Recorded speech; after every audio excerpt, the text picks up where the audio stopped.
सुस्वागतम प्यारे विद्यार्थी। आज हम पढ़ेंगे 11वीं कक्षा के लिए हिंदी किताब साहित्य सुधा। प्यारे विद्यार्थी, पिछले क्लास में हमने मीराबाई के 2 पदों को पढ़ा था, तो चलिए आज तीसरा पद पढ़ते हैं।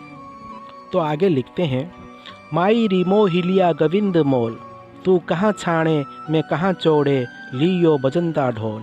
कोई कहे मुँह को कोई कहे सूँह को, लियो री तराजू तोल। कोई कहे कारो कोई कहे गौरो, लियो री अमोलिक मोल। या हो कू सब लोग जानत हैं, लियो री आँखी खोल। मीरा कू प्रभु दर्शन दीजियो, पूरब जन्म की कोल। तो चलिए अब इसे हम विस्तार से समझते हैं।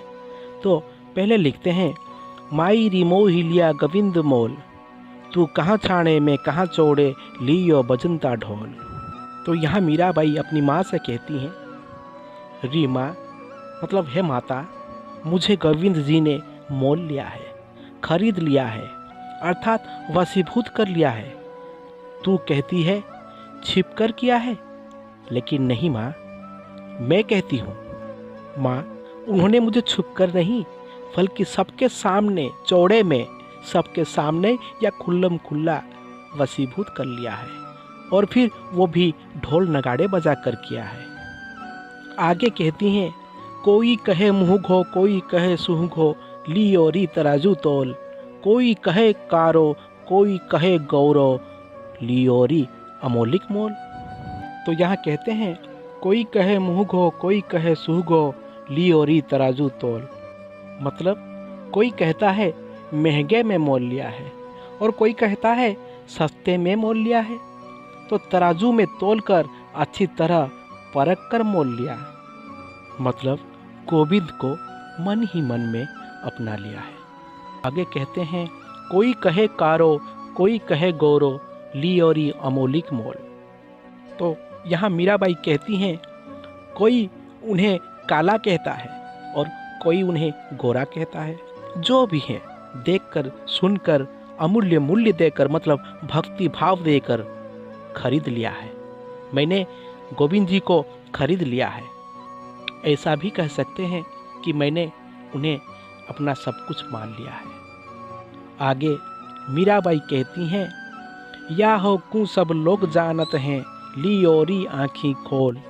मीरा कू प्रभु दर्शन दीजियो, पूरब जन्म की कोल। कहती हैं, या हो कू सब लोग जानत हैं, लियो री आँखी खोल। मीराबाई कहती हैं कि सभी जानते हैं कि मैंने अपनी आँखें खोलकर देखा और लिया। मतलब मैंने गोविंद जी को जानबूझकर अपनाया। आगे कहती हैं, मीरा कू प्रभु दर्शन दीजियो, पूरब जन्म की कोल। आखिर में मीराबाई कहती हैं, मेरे प्रभु ने मुझे दर्शन दिए, क्योंकि उन्होंने पूर्व जन्म में कोल मतलब प्रतिज्ञा की थी। अनन्य भक्ति भाव तो पूर्व जन्म के पुण्य से मिलते हैं।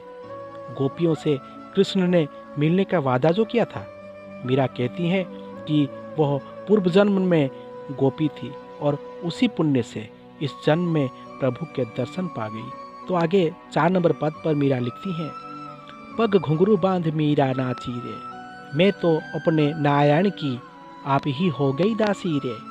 लोग कहे मीरा भई बावरी, न्यात कहे कुलनासी रे। विष का प्याला राणा जी ने भेजिया, पीबत मीरा हाँसी रे। मीरा के प्रभु गिरधर नागर, सहज मिले अविनाशी रे। तो चलिए अब इसको हम विस्तार से समझते हैं। तो लिखते हैं, पग घुंघरू बांध मीरा नाची रे, मैं तो अपने नारायण की आप ही हो गई दासी रे।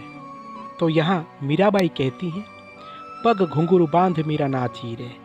तो मीरा कहती हैं, मैंने प्रभु के प्रति अपने को समर्पित कर दिया। उनको प्रसन्न करने के लिए गाया और नाची भी। पाँव में घुंघरू बांधकर नर्तकी बन गई, देवदासी की तरह नाची। तो आगे कहती हैं, मैं तो अपने नारायण की आप ही हो गई दासी रे। आगे कहती हैं, मैं तो अपनी नारायण की मतलब गोविंद जी की खुद दासी बन गई।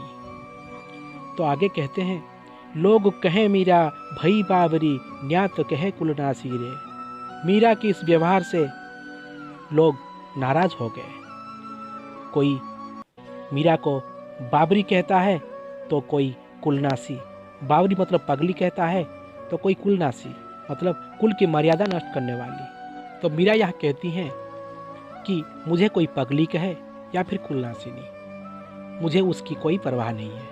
आगे कहती हैं, विष का प्याला राणा जी ने भेजा, फीवत मीरा हाँसी रे।